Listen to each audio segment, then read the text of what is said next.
नमस्कार भाई सभी को। जेएम क्लासेस में आपका स्वागत है। मैं परमीला।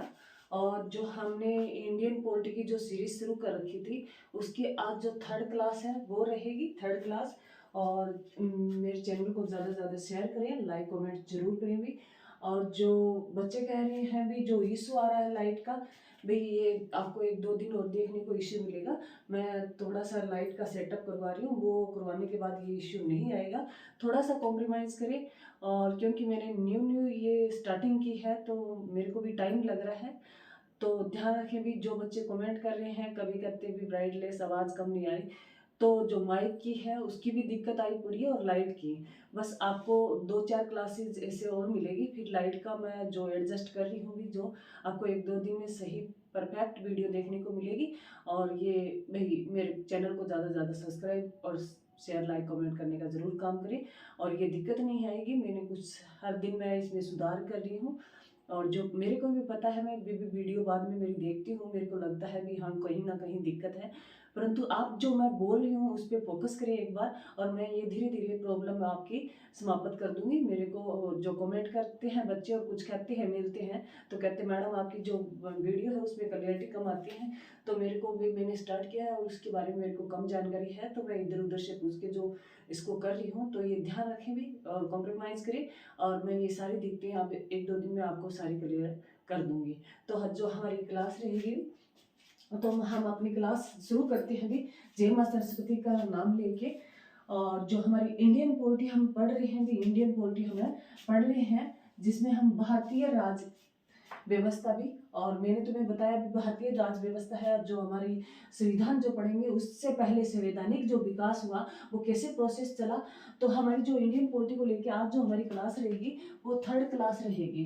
तो हमने जो अभी तक है, मैंने तुम्हें 2 बताए थे भी, हमने जो कंपनी रूल चल रहे हैं, अब हम जो कर रहे हैं वो कंपनी रूल कर रहे हैं भी, कंपनी रूल जो कर रहे हैं। और ये कंपनी रूल जो है वो कब से लेके कब तक है, ये 1773 से लेके 1853 तक चलेंगे। जो आज ये 3 वीडियो हो जाएगी, ज़्यादा वीडियो नहीं है भी, 10-10 12-12 मिनट की वीडियो आपको देखने को मिलेगी। उसमें पूरे सारे आज 3 वीडियो में कंपनी रूल समाप्त हो जाएंगे। उसके साथ मैं आपको एक्स्ट्रा भी जानकारी देती हूँ, ये भी ध्यान रखना। उसके बाद हमने कंपनी जो रूल शुरू किए थे उसमें सबसे पहले हमने जो 1773 का रेगुलेटिंग एक्ट पढ़ा, जिसमें हमने बंगाल का प्रथम गवर्नर जनरल भी वॉरेन हेस्टिंग था और कंपनी को विशेष वर्ष का व्यापारिक अधिकार दे दिया गया था। उसके बाद जो हमने पढ़ा भी, जो तीनों प्रेसिडेंसी थी, मुंबई, मद्रास और कोलकाता, तीनों को एक कर दिया गया और कोलकाता प्रेसिडेंसी बना दिया गया।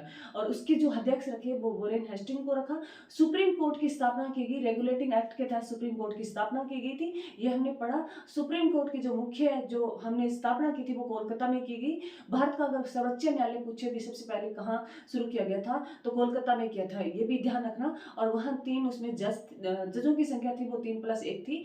और जिसमें जो मुख्य जज था वो लीजा एमपे था, और 3 अन्य कौन थे वो कमेंट बॉक्स में जरूर लिखें भी। और उसके बाद जो हमने पढ़ा 1784 का जो पिट्स है, इंडियन पिट्स एक्ट जो पढ़ा, उसमें हमने जो कार्यपालिका और न्यायपालिका को अलग कर दिया गया था और व्यापार को प्रशासन से अलग कर दिया गया था, ये भी ध्यान रखना। उसके बाद जो हमने 1793 का चार्टर एक्ट पढ़ा, उसमें क्या किया गया चार्टर एक्ट के तहत, उसमें जो सबसे मेन मुद्दा था वो आईसीएस जो है, इंडियन सिविल सर्विस जो शुरू की गई थी, किसके द्वारा भी, उसके जनक किसे माना जाता है, लॉर्ड कॉर्नवालिस को माना जाता है। और जो आईसीएस की जो स्थापना की गई थी वो 21 अप्रैल 1793 को की गई थी। एग्जाम में बहुत बार पूछता है भी, राष्ट्रीय जो लोक सेवा है वो किस डे को मनाते हैं, 21 अप्रैल को मनाते हैं, ये भी ध्यान रखना। उसके बाद हमने 1813 का जो चार्टर एक्ट पढ़ा। 1813 के चार्टर एक्ट में व्यापारी जो अधिकार थे वो समाप्त कर दिए गए। सिर्फ जो व्यापारी का अधिकार जो ट्रेड ऑफ टी में छोड़ा और ट्रेड इन चाइना में छोड़ा, ये भी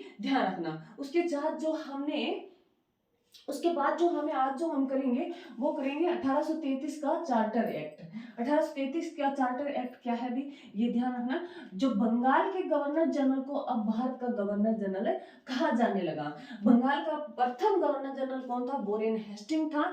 और जो अब यह बोला गया भी 1833 के चार्टर एक्ट में भी, जो बंगाल का गवर्नर जनरल है जनरल है वो पूरे भारत का गवर्नर जनरल कहलाएगा। तो ये ध्यान रखना भी बंगाल के गवर्नर जनरल को भारत का गवर्नर जनरल कहा जाने लगा।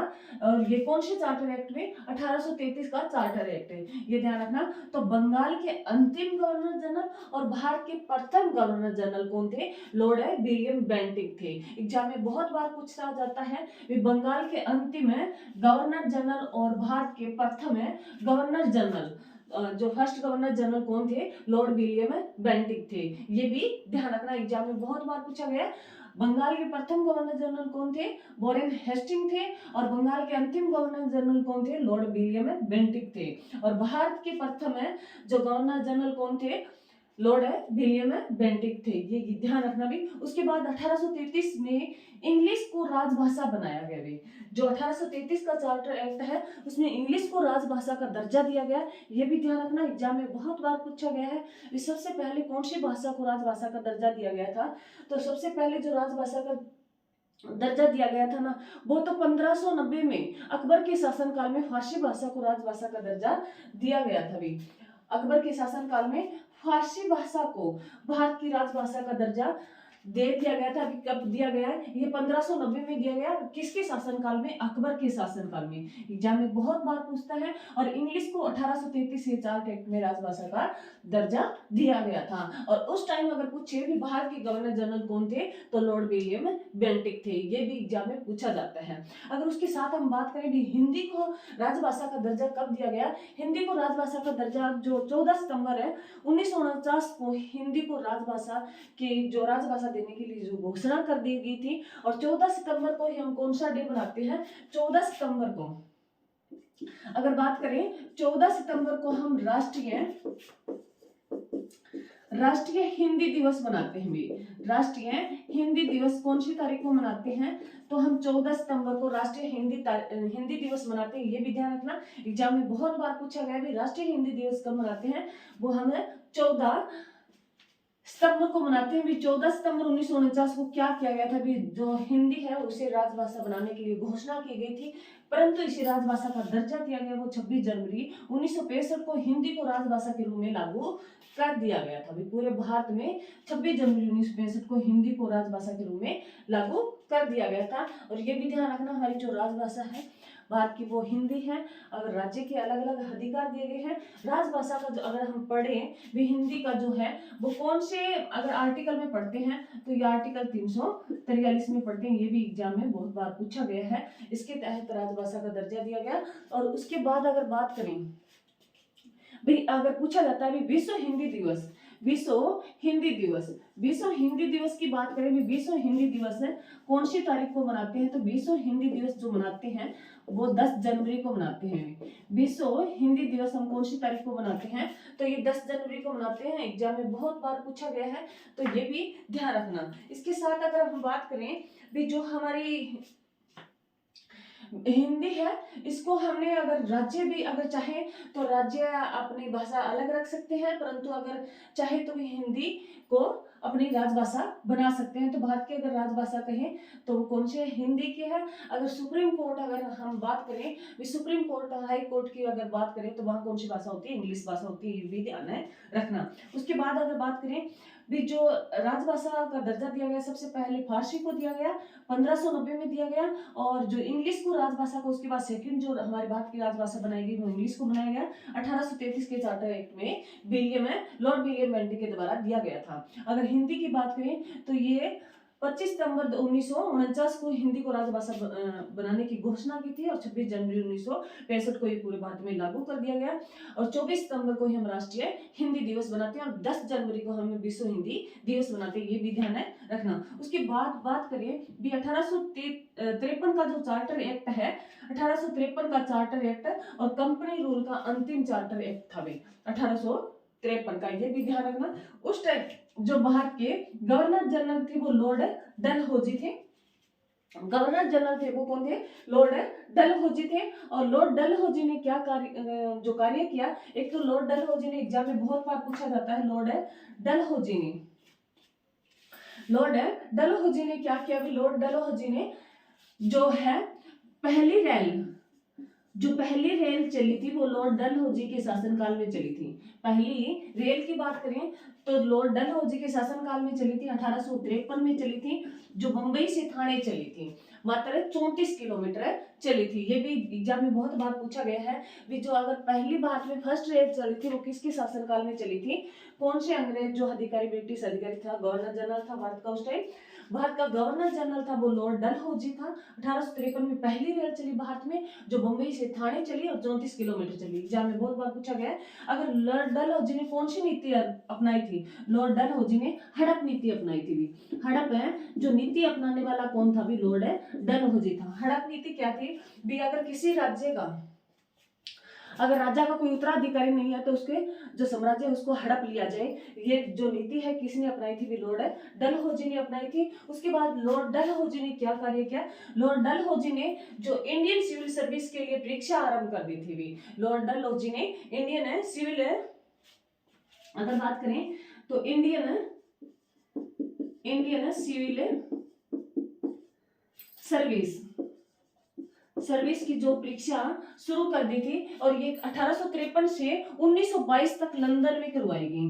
1853 से 1922 तक ये लंदन में करवाई गई। और लंदन किसकी राजधानी है, यूके की राजधानी क्या है, लंदन है, ये भी ध्यान रखना। यूके की राजधानी क्या है, लंदन है। ब्रिटेन की भी राजधानी लंदन है, ये भी ध्यान रखना। इंग्लैंड की राजधानी भी लंदन है। उसके बाद अगर बात करें भाई, ये जो आईसीएस की जो परीक्षा है, इंडियन सिविल सर्विस की जो परीक्षा है, ये भारत में कब शुरू हुई, ये 1923 से ये जो आईसीएस की परीक्षा है ये दिल्ली और इलाहाबाद में कराई जाने लगी हुई। 1923 में ये दिल्ली और इलाहाबाद में कराई जाने लगी। और इलाहाबाद को अगर कहें, वर्तमान में इलाहाबाद को किस नाम से जाना जाता है, प्रयागराज के नाम से। वर्तमान में इलाहाबाद को किसके नाम से जाना जाता है, प्रयागराज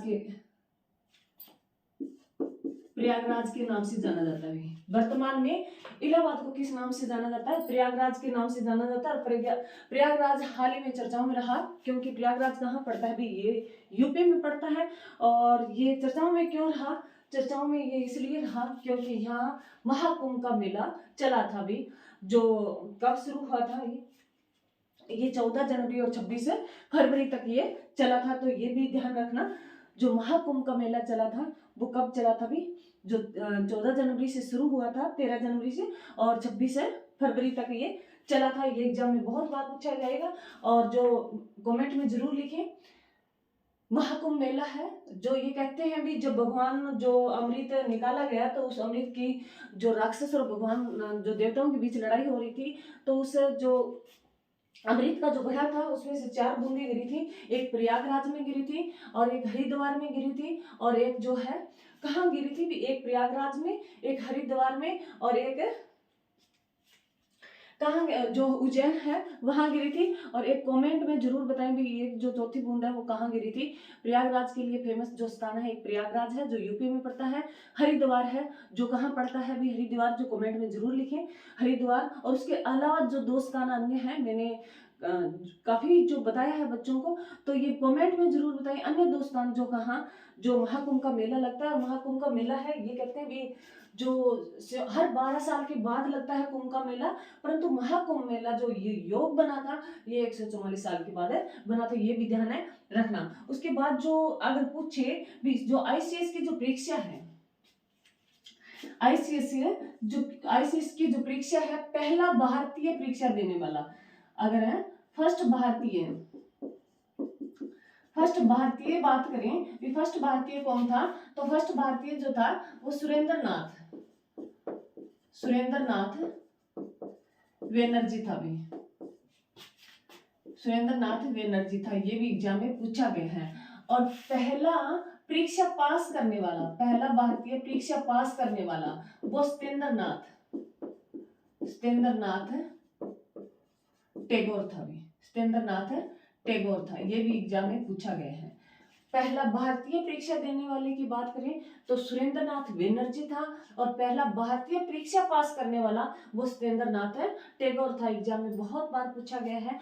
इसकी जो शुरुआत हुई 1793 को हुई थी। 21 अप्रैल को आईसीएस की जो स्थापना की गई लॉर्ड कॉर्नवालिस द्वारा की गई थी और इसकी परीक्षा की जो शुरुआत की थी वो लॉर्ड डलहौजी ने की। 1853 का जो चार्ट एक्ट उसके तहत की और जो उसकी शुरुआत स्थापना की थी आईसीएस की वो 1793 का जो चार्टर एक्ट था उसके तहत की गई और परीक्षा की शुरुआत की गई वो 1853 के चार्टर एक्ट के तहत की गई थी। और ये परीक्षा पहली बार जो 1853 से 1922 तक ये कहाँ करवाई गई थी, लंदन में करवाई गई। उसके बाद जो हमारी दिल्ली और इलाहाबाद में शुरू हुई थी वो 1923 को शुरू हुई थी। ये भी एग्जाम में बहुत बार पूछा गया है। और इलाहाबाद को वर्तमान में किस नाम से जाना जाता है, प्रयागराज के नाम से जाना जाता है। और प्रयागराज हाल ही में चर्चाओं में रहा है महाकुंभ मेले के कारण, तो ये भी ध्यान है रखना। और लॉर्ड डलहौजी के शासनकाल में पहली भारतीय रेल चली थी जो मुंबई से थाने चली थी, मात्र 34 किलोमीटर तक चली थी। और लॉर्ड डलहौजी ने हड़प नीति अपनाई थी। हड़प नीति भी जिसका जो कोई उत्तराधिकारी नहीं है तो उसका साम्राज्य हड़प लिया जाएगी जिस राजा का, तो ये नीति अपनाई थी, ये भी ध्यान रखना। उसके बाद जो है 1857 की क्रांति होगी और उसके बाद जो बन के आएंगे वो कंपनी क्राउन रूल्स बन के आएंगे। तो हमारी जो ये वीडियो रहेगी, 2 वीडियो और दे चुकी हूँ मैं, 10-12 मिनट की दोनों वीडियो है, 10-10 12-12 मिनट की, वो जरूर देखें और नोट्स बनाएं। और उसके साथ जो अन्य एक्स्ट्रा जानकारी है जो मैं बोल के बताती हूँ, बोल पे मैं इतना कवर नहीं कर पाती, मैं कुछ एक चीज़ें बोल के बताती हूँ, तो ये चीज़ें कवर करने के साथ नोट्स बनाने की कोशिश करें। और जो हमारी ये क्लासेस रहेगी आपको मैं 100% श्योर दिलाती हूँ, 99% इससे बाहर नहीं जाएगा पॉलिटिक आपका, तो ये ध्यान रखेंगे। और मेरे वीडियो को ज़्यादा से ज़्यादा शेयर करें, लाइक कमेंट जरूर करें। और मेरे को बच्चों की सोल्यूशन है जो कह रहे हैं भी ब्राइटनेस कम होती है ज़्यादा होती है, तो मैं उसको एडजस्ट करने की कोशिश कर रही हूँ। आप बहुत सपोर्ट दिखा रहे हैं, उसके लिए थैंक यू भी। और हमारी क्लास जो मैंने ये क्लास दी है उसके लिए भी धन्यवाद आपको सुनने के लिए। और क्लास को ज़्यादा से ज़्यादा शेयर जरूर करें। जय हिंद, जय भारत।